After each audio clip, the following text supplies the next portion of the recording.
be saying Nick Wright is right. Oh, thank you. Thank you, Cece. I like that. Yeah, I don't think he means that. If LeBron went down for the season, I'd be right. So that's... See how that works? Semantics. It's semantics, Chris. Semantics. All right, let's tell you what these guys are talking about. The Celtics were dealt a blow yesterday when it was reported that their season is over.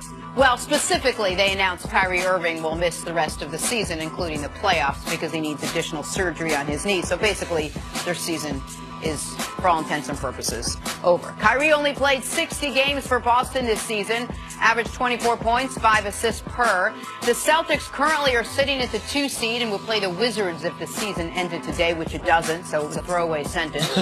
Chris, what does this mean for the future of the Boston Celtics? Well, look, short term, it means their season is over. I mean, if they play Washington, they're not beating Washington in the first round. It's as simple as that. Long term, you have to start asking some serious questions here. Now, I know the narrative being pushed out by Boston. Every time they issue a press release on Kyrie Irving, it includes some form of the sentence, no structural damage in the knee. The knee has healed fine. This is about pain management. This is about a bacterial infection, which I never heard, by the way, when it comes to something like this.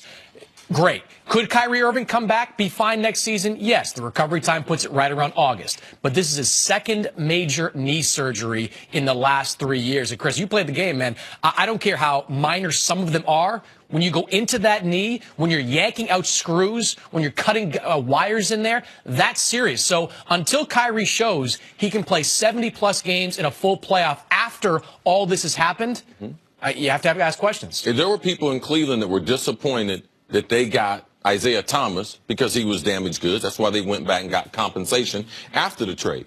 But the word out of Cleveland that was communicated to me was Kyrie Irving's knee will never be the same after that injury that he had. And I asked you that. You were like, oh, Kyrie's going to come back. I said, aren't you worried about his knee? Because I know the people in Cleveland, long term, especially for guards, it's hard to have knee problems. It's hard to have a long career when you have problems with your wheels. We have seen it. Guards deteriorate faster. So for me, it's not about the playoffs, okay, because they didn't have Gordon. They weren't going anywhere anyway. But long term, I'm concerned about that. When they're trying to add that final piece, do they go after a Kawhi? Do they go after the Brow? Man, you got to be concerned about Kyrie Irving. As a guard with a knee like that, like, I'm with you.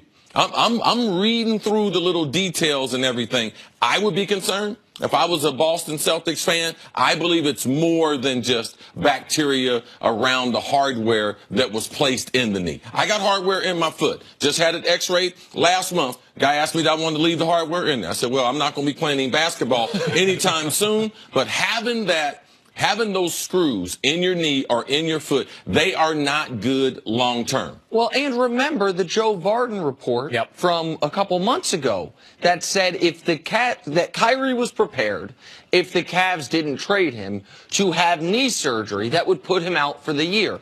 Now we have. And when you were talking about this, you and I told you, Nick, there's some truth to that. Right. Because Nick thought he was threatened just to hold him up. I don't know if it was for the year. I know he was going to have knee surgery before camp and not go to camp. The type of surgery they thought they were doing in Boston, which would tweak some things. See, so that's where I think there's a slight disagreement, because what I've learned, or what I understand, I should say, through other people's reporting, I haven't been doing the reporting, is that the moment they put those screws in, they told him at some point, we're going to want to take these screws out. Yes. And that's a surgery that will knock you out 4 to 5 months. And it seems to me that that is the surgery he was, according to Joe Varden's report, threatening. Like, okay, you guys don't move me. I need this surgery at some point anyway. I can do it right now as opposed to after a season.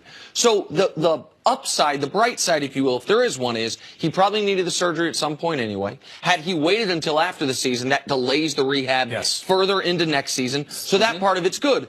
But the negative part, or there's obvious negative parts, but the procedural part of this is we're seeing, like I say it all the time, there's a reason teams don't go to 4 straight finals. There's a reason it is hard to play that many 100-game seasons, that many years in a row. That intense. So guess what? Steph, he's having injury problems this year. Kyrie having injury problems this year. Kevin Love, not necessarily, I mean, he broke his hand, but he also had, I don't want to call them emotional problems, but he had his own issues dealing with stress and things like this. Like, we have seen guys, there is no precedent for what the Cavs and the Warriors have been doing. And for Kyrie, listen, people think I don't like Kyrie. I hope Kyrie's healthy. All the guys that have been in those 3 series, for the most part, have been hurt. You go to Steph, Clay, Draymond, Tristan, everybody. So- except LeBron. So, Chris, let's get back to our original question. What does this mean for the future of the Boston Celtics now? Well, look, How do you they put it in have perspective. I mean, look, if he's not able to